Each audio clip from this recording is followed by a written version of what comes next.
Okay, so I'm going to talk about with you my recent book, which I have in print now. So at the time it was in publication, now it is in existence. And so my background, I went to upstate. I really like to travel and take pictures. After finishing with the center, I was kind of like, what next? So I started facilitating workshops. And then from there, people were like, I want your book. And I'm like, it's in the cloud, it doesn't exist. So I took the time to really go through and chart out everything I do in these workshops and turn it into a book and turn it into actionable items that people could do on their own beyond my workshop. So I'm going to share with you some of those techniques and some of it, okay, this wild. You're probably noticing my last name's wild, the book's name's wild, my workshops are wild. Wild is something that represents you. So your wild is an excerpt from the book. Your wild is what represents you as your truest self. It's what's unique to you within each individual. We all have our own wild. And your word might not be wild, might be something else. That's for you to discover and know, because only you can discover and know what your wild is. And it's shaped by the world in which we live, by the experiences we have, the people we meet, our family, our whole entire background influences our wild. And the more you get to know what it is that makes you unique and what your wild is, the more you'll be receptive to it. And as you become more receptive to it, you're going to follow it more. The more you follow it, the more you live a life of authenticity. So you're probably wondering, how do I get more in touch with my wild? Okay. Again, your wild's your most authentic self. And there's some activities to get to your wild. These activities are creative awareness techniques. We're going to go through just a sample of them today.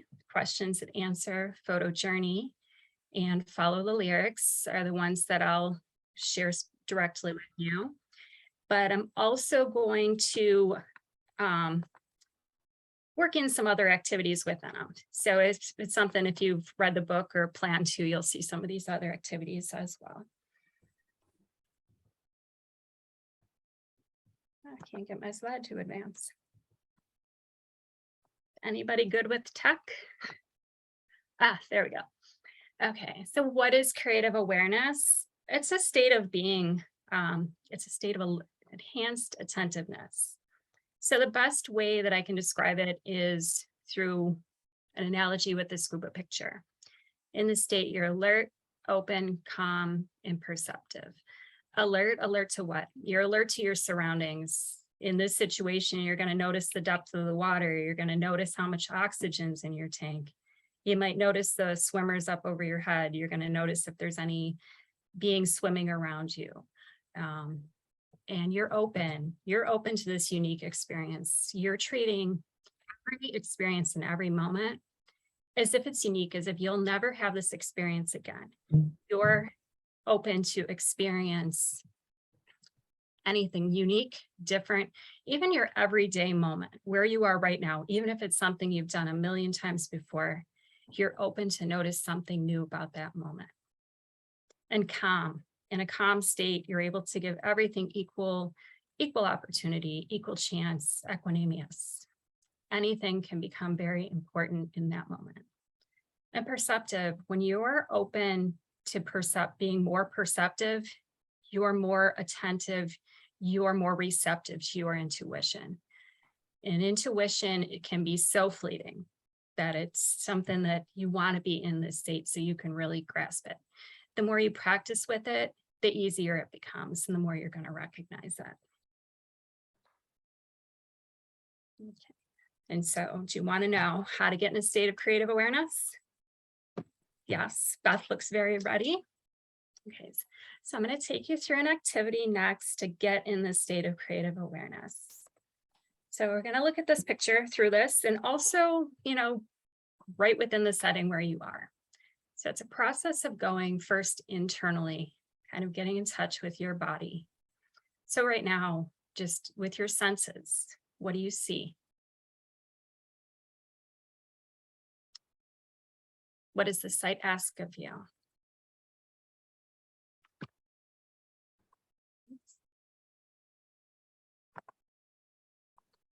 What do you hear? What does the sound make you think of?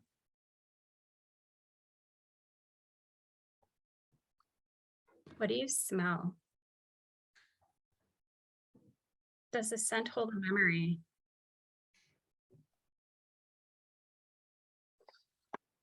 What do you feel? Do you feel anything within the air? If you touch something, what does the feel distinguish for you? Do you have any physical sensations currently? What do they indicate for you? Are you receptive to any emotions?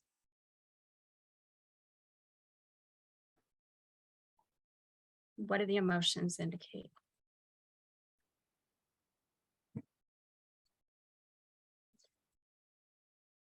Is everybody comfortable? You've gone within? And this is something you can kind of take some time to. Good practice is to take about 20 minutes for this usually, just kind of getting deeply in tune, getting in that calm state. And then from there, once in a calm state, I like to ask questions and answer. Just put a sample of them in here.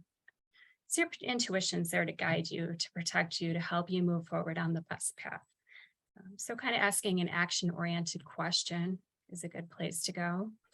And asking any question at all, like I was asking you questions, and I will in the next activity. Really, if you ask enough questions, you are going to get the answer you need. Just keep that curiosity going, keep asking, keep questioning until you just know, like, okay, that's enough. Questions are exhausted. Or if you have the answer you want, stop right there. So for the steps, what do you want guidance on? Ask that question. If that question leads to another question, ask that question as well. Just keep following it. Like, as many of you are in academia, so follow it as if you're doing research. Just keep researching until you have the conclusion. Be in that state of calm, creative awareness, alert, open, calm, perceptive. Observe everything around you. Observe whatever it is that is appealing to you at the moment. Take the notes as they come into your mind. Like I said, intuition is fleeting. So sometimes the thought is there and then it's gone as quickly as it arrives. So capture it before it's gone. Make the connections between your observations and what's going on within you and what's going on within the environment. And then write the answer that you receive.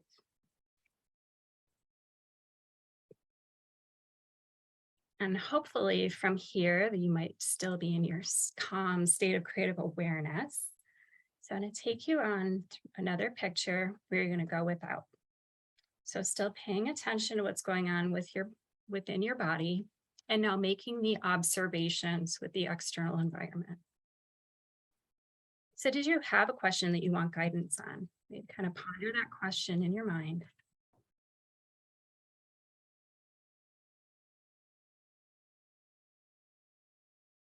And then think about the environment, like as if you are this flowing within the water. What does that indicate for you?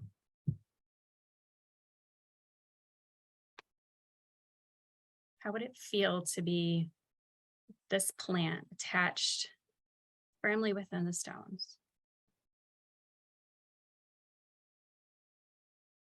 What guidance would that reveal?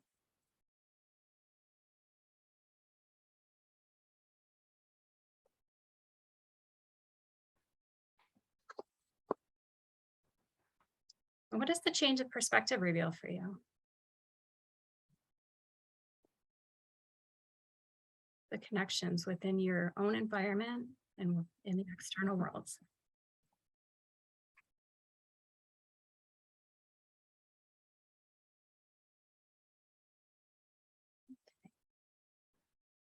Move forward. Okay, so I'm going to take you on a photo journey. But first, were there any questions that anybody had about the questions and before we go into the photos?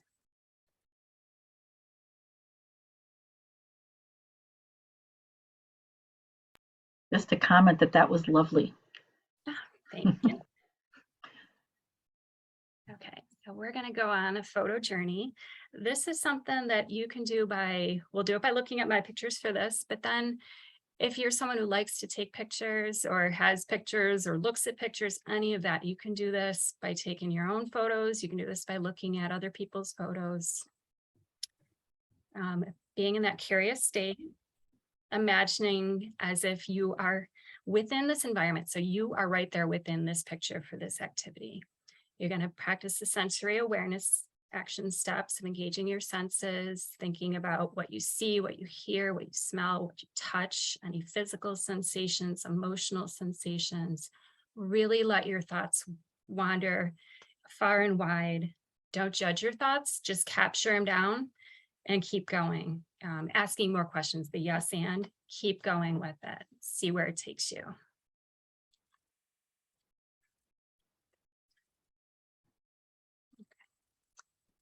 So I'm going to take you and change your perspectives a few times. So with this one, imagine as if you are this flower. What is your experience as this flower?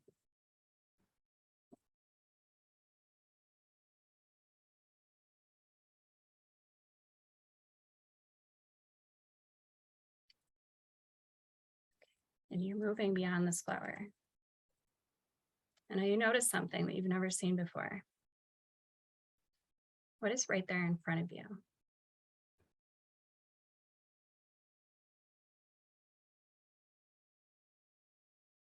And there's a path. Where does that path take you?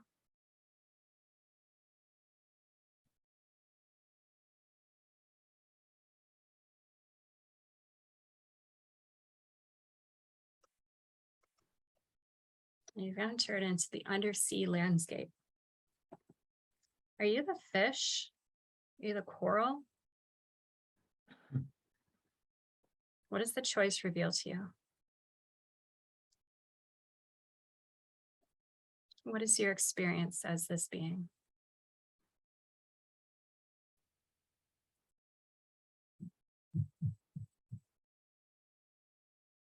And now you're leaving the ocean and you're flying within the sky, having a bird's eye view. How does it feel to soar above the land? Where are you going?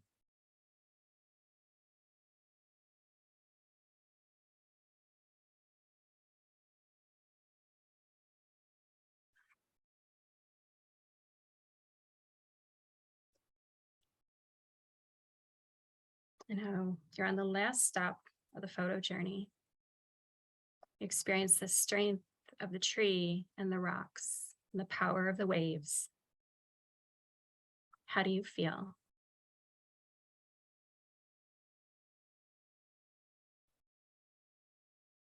What information have you received along the way?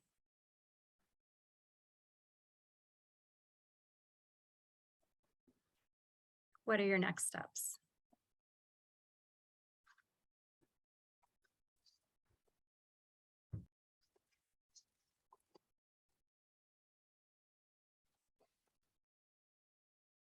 Does anyone have questions for me before we go on to the lyrics?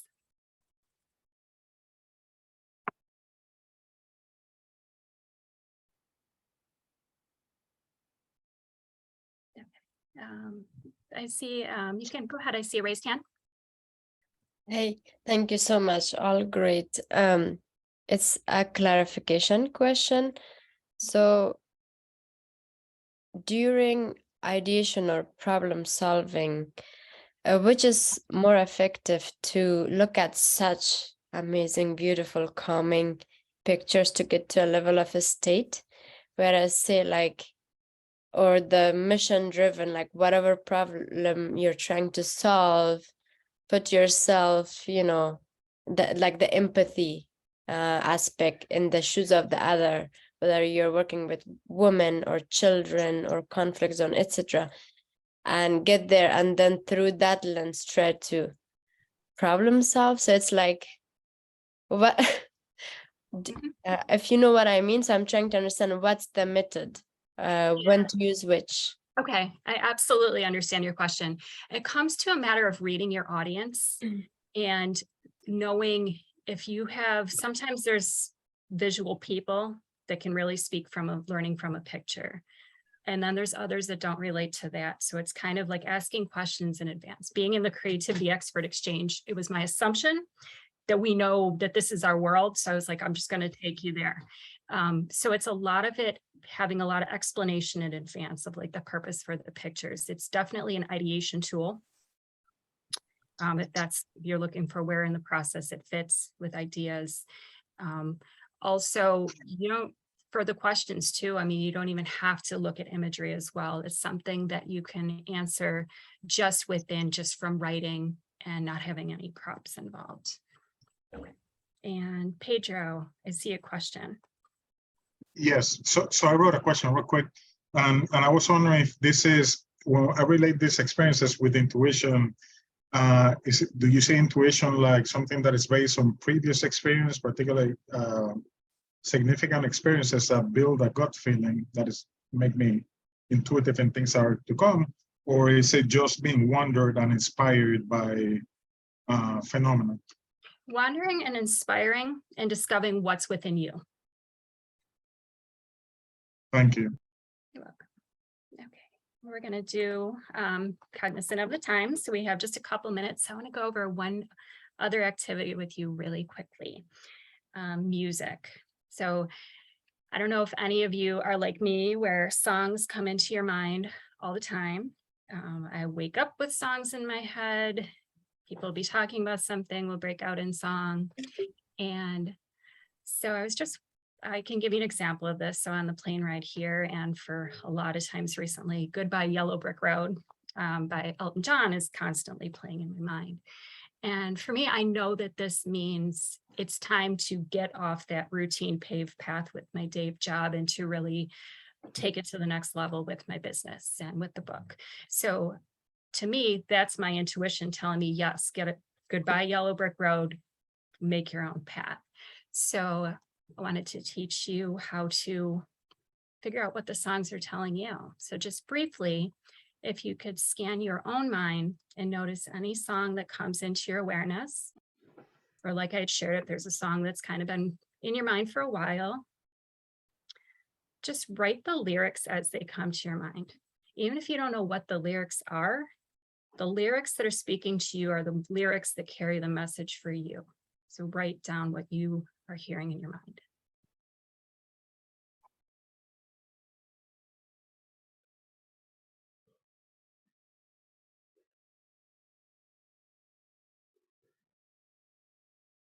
And then also,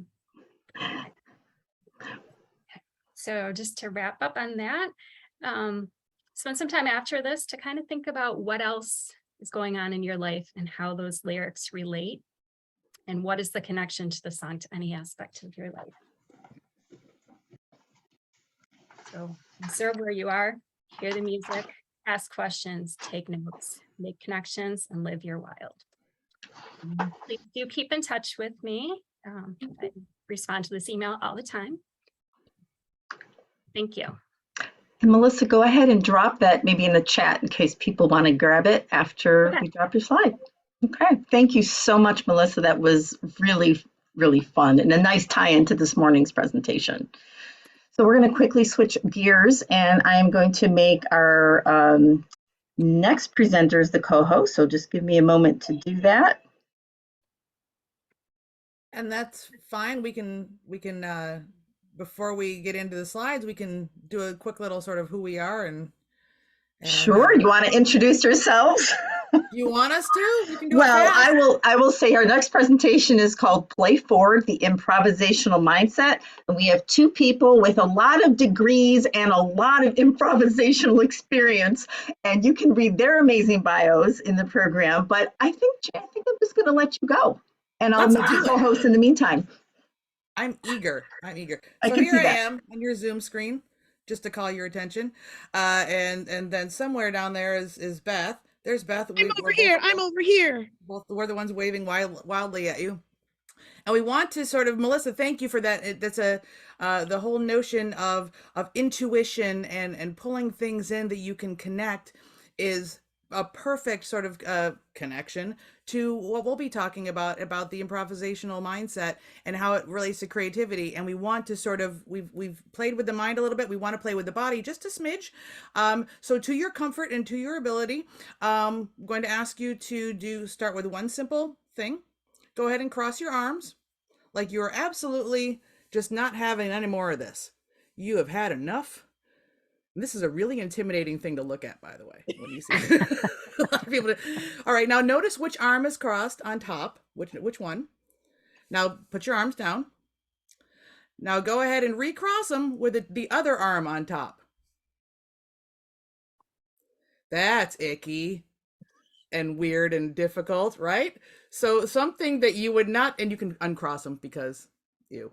And so that the whole notion of just doing something in a slightly different way, we're breaking habits, we're breaking patterns, and I could have let you sit with the discomfort a bit more, but that sometimes is one of the barriers to really accessing the improvisational mindset, the mindset of what it takes to be improvisational in body, mind, and spirit. And just that simple shift and change in recognizing that maybe you have to do it a little more slowly, more deliberately. You have to really break a lot of patterns and habits, and it does feel uncomfortable. And so we ask you that if you don't naturally have an improvisational mindset, that you sit with that arms crossed feeling for a bit with us. And if you do, that's wonderful. And think about how might you help others with whom you work boost that improvisational mindset.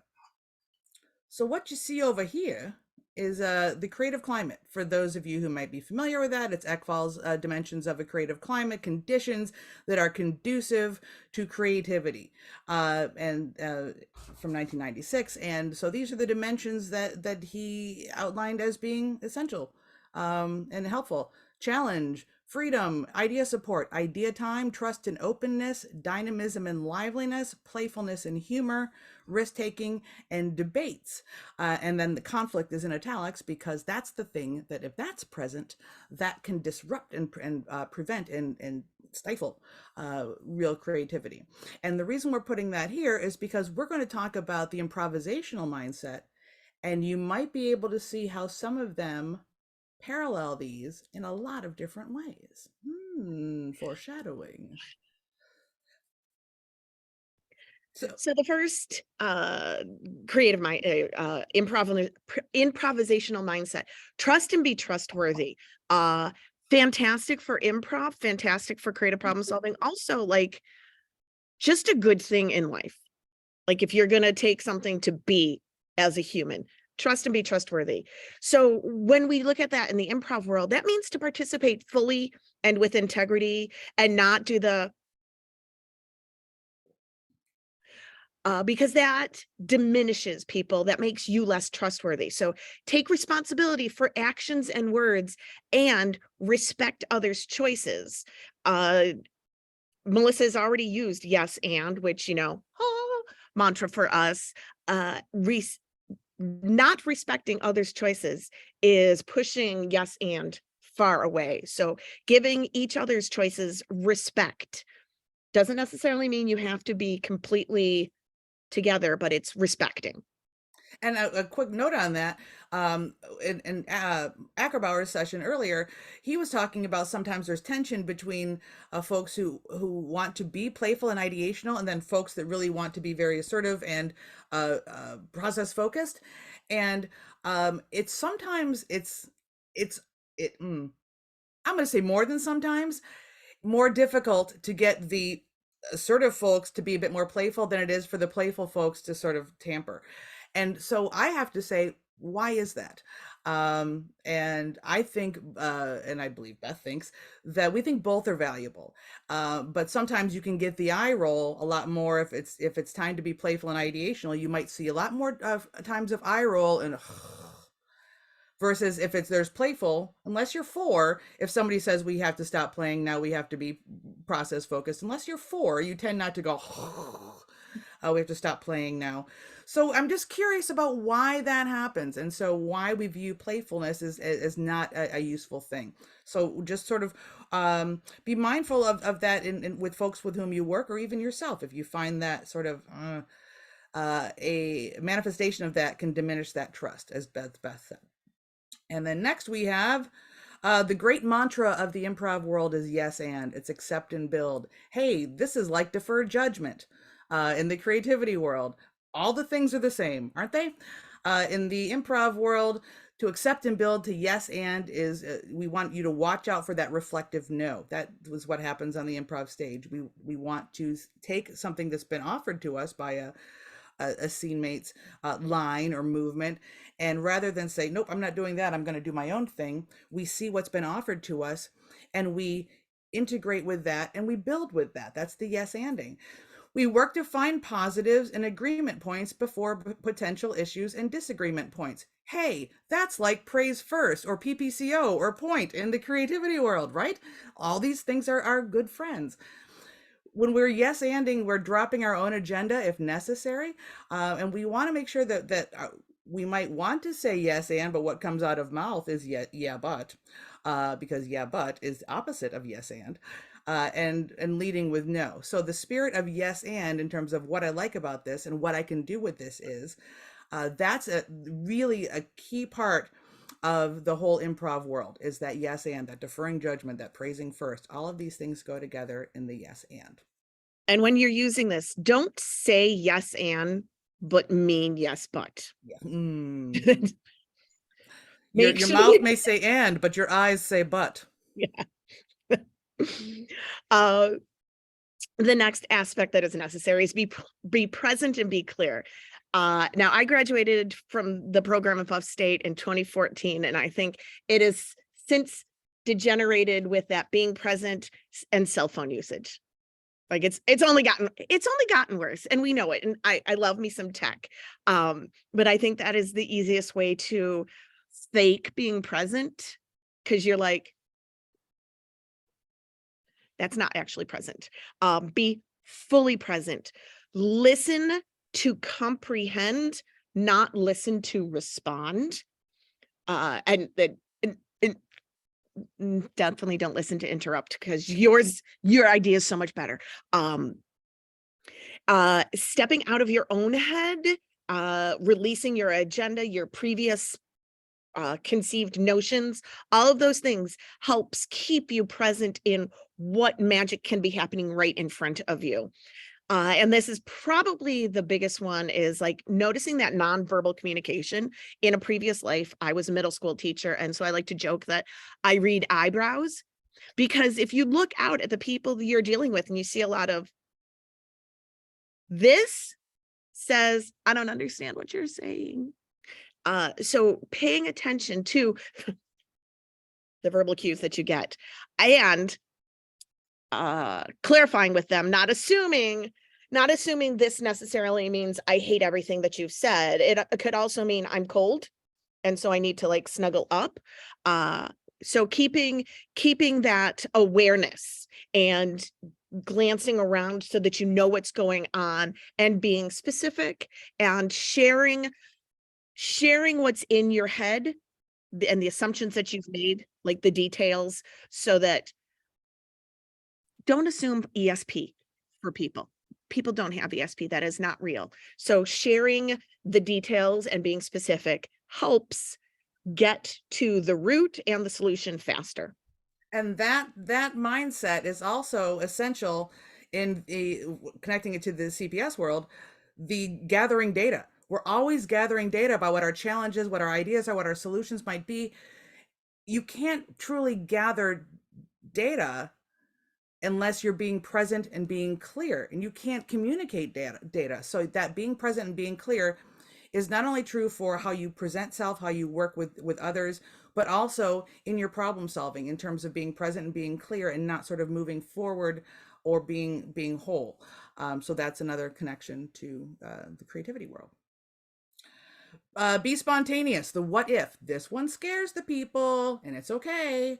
For being spontaneous and what if, it feels a little like the yes and, because it is. This is where we want to create first, edit later. Hello, diverge, converge. We want to defer judgment of self and others, to drop that sort of wall that we have put up in ourselves as much as we can, to take a step or a leap out of your comfort zone where the growth happens. We're always talking about that in our work and in our love and our ringing of the bell of creativity. But how often do we actually internalize that and actualize that? So recognizing where we are just keeping our toe in the Airbnb of comfort, and really sort of stepping out into the growth zone. Imperfection does not equal failure. And sometimes that is what scares people of being spontaneous. And Margila, I'm going to get you in just a second. And because even if there is failure, the next slide is going to be that. So suspenseful. So, but quickly, I want to get Margila. Thank you. Amazing topics. You mentioned about listen to listen, not to respond, 100%. And we all have had some colleagues, teammates, or even family members who you understand that 98% of the time their comments comes from a place of, either racism or either not being inclusive, or just the morality. It's like you all are in different spectrum, and yet you have to work. It's life, Yes. So then effectively and creatively, oh my, like how beyond the empathy and all, how do you practice all the amazing models you all mentioned? We will show you and then some. also, you understand, like get over that barrier for like, because I'm thinking of a few people, and I'm like, every time they talk already, it's like I'm listening to respond because of the proven record. And it's really true, like I'm not listening to listen because there's nothing to listen. I have decided. So this is a very interesting, I'm like maybe thinking out loud, but then I would love to hear your reaction to what I just mentioned. It would take a whole other conference to talk about how to deal with some folks that have some extreme viewpoints, we'll say. I will say we'll have a private conversation. Beth and I are happy to have that conversation with you separately. Thank you. Because we would love to. But what I will say is, for any time there is a challenging interaction, one thing you can do is find a way to practice improv, whether it's in person or online or whatnot, because improv practices those skills. And so this is a one way that we can do it. And if we have time, we will get to a game to practice that. So Beth, the redefining the failure. I love that this has become more commonly noticed.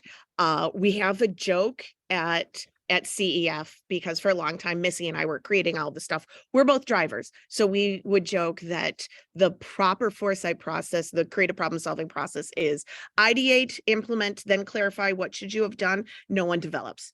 And so Jane comes in with a clarify and helps us really think things through. But what we were able to use was that implementation of finding out what we needed to do through doing it. And just so living in our minds is like living in a prototype world. So if you redefine failure as prototyping and like a test run, beta testing, acknowledge the comfort, the discomfort, failure can be crushing, and it can be soul crushing, and it can haunt you forever. Like I never wake up from dreaming about something that happened in high school, because 30 years later, it's still important. It's not. And looking at it instead as a failure, as being able to figure out how to do it better, or what I want, how do I want it done differently? Learning from the experiences. I just had a friend whose child failed their driver's test, and that's such a mark in life and soul crushing. And I had said that I completely understand. I had failed it too, but what it gave me was a sense of, okay, what do I need to focus on? How am I missing things? So learning so that I can move forward better. A failure is only a failure if you're not willing to learn from it. Otherwise, it is a growth opportunity that helps you become better, stronger, faster, smarter. So moving forward that into the next stage, rather than beating yourself up every day about it. And with that in mind, keeping aware of other people, their experiences, being kind and constructive with letting them go through a growth period, instead of being hurtful and judgmental. Yes, indeed. Oh, sorry. That's okay. Advancing the story. In the improv world, what this means is that it's just some players having a conversation about, should we? Yeah, we should. Okay, I think so too. Great. Do something. Don't take 3 seasons for that couple to get together on that show. We want you to get to advance the story.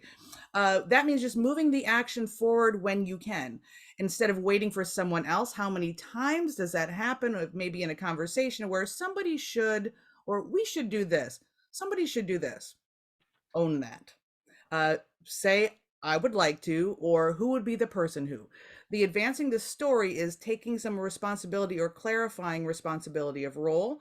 But it's also the recognition that you can lead and follow, and be a strong follower is just as important as being a strong leader. And they can happen from any chairs, because really life is just musical chairs, is it not? It's just less falling down. And so, yes. Not for all of us. Yes, Some of it well, is falling down for us. yes. So again, don't fear convergence, because convergence is allowing you to advance the story. And again, remember that comfort zone, because the next chapter may be on the other side. We have the 1-minute warning, so we're going to talk faster.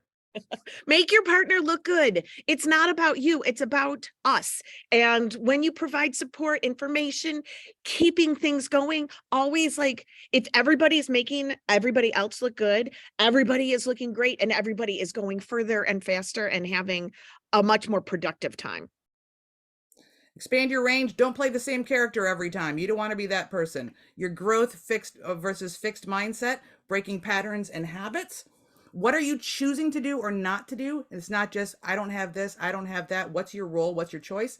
And again, the expanding your range, for those of you that have done foresight, don't rely on the, I'm a clarifier, so I don't have to do anything, or I'm an implementer, so I don't have to think about things, and everything in between. Expand your range, think in all ways, play with the things you're not comfortable with and you don't know. Speaking of play, laugh, celebrate. The opposite of play is not work. The opposite of play is death. Medieval times, silly was a blessing you would give to somebody. So because the silliest person, the jester, could speak truth to power. So with play, laughter, you can speak truth to power. That's what we're doing when we are exploring and imagining humor and laughter. This connects people. The straightest line between two people is a laugh, and it's really good for your cardiovascular system. That's fantastic, guys. I really hate to interrupt, right? I think you did a good wrap up, though, considering, boy, that's fast talking. So we do have a couple minutes, which means I can open up a couple questions for both sessions of the presentation. So both for Melissa and for Beth. So if you want to make a comment, or if you have a question you want to ask, yes, from both presentations. Because we didn't have a time for Q&A, we can do, feel free to just turn on your mic. I'm looking at chat now because I'm not sharing screen. And Colin Mockery.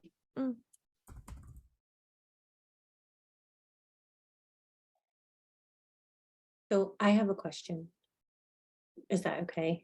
And it's kind of for all of you. So I come from a world of scientific innovation, where I work with a ton of kind of very senior investigators. And sometimes when we even say the word creativity, they're like, what?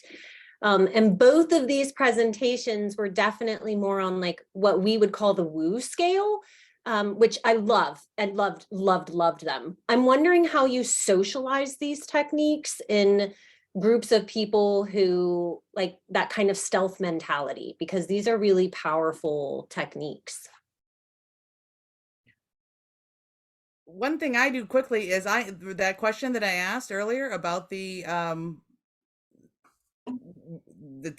taming the tiger kind of thing, that I actually ask folks to be accountable for why is this demonstrated creative skill and innovation, you can use whatever words are acceptable. I will ask them to name why it doesn't matter. But that's just me. I'm a little bold. Yeah. I can answer as well. I work in academia, specifically in nursing education. They don't want to hear creative. They don't want to hear intuition. They want to hear procedure, what they've always done. So in their language, I talk about how can we look deeper at what you've done and what else would also help in this situation. So it's just a matter of taking their wording and reframing it so that it's still from your world, but it fits into theirs in a way that helps them. Yes. Nice. What they said. So we are, of course, are short of time. We can still maybe get something in, but I want to say if you don't get your question in, you don't get that scratched, you can sign in at 2:00 into the main session again and keep chatting if you like. At 2:00, which is, the official end of the conference, there is a wrap up and networking moment. So you can just click into the main link of the conference and just chat away, connect, exchange information. Tomorrow we get to continue this wonderful fest of creativity, and we will be having our virtual coffee at 9:30 a.m. where you just sign in and again, network and chat. At 10 a.m. we're going to have Dr. Gerard Puccio get us going, and we'll introduce the keynote, which is going to be Dr. Ronnie Reeder-Paulman talking about creativity and teams. So we want you all to come back tomorrow. And we will again have two afternoon concurrent sessions. So just tons of different topics, something for everyone. So we are like a minute away. And so does anyone have one more burning question? Maybe I could ask a question if that's okay. What's more like a comment, and it's amazing how it easily becomes polarized in a binary, and you've got the creatives on the one side and non-creatives on the other, and we perpetuate this idea that we're separated. You're either in the box or you're out the box, and you're either a linear thinker, you're not a linear thinker. And I really believe that the future is about building bridges between the two, and because we're all part of the same spectrum. Actually, we can be creative within the box, and we can be really rational and linear outside of the box. And I think that it amazes me why that conversation doesn't come up more. Yeah, that is a fantastic thing. And I know Beth wants to jump on that.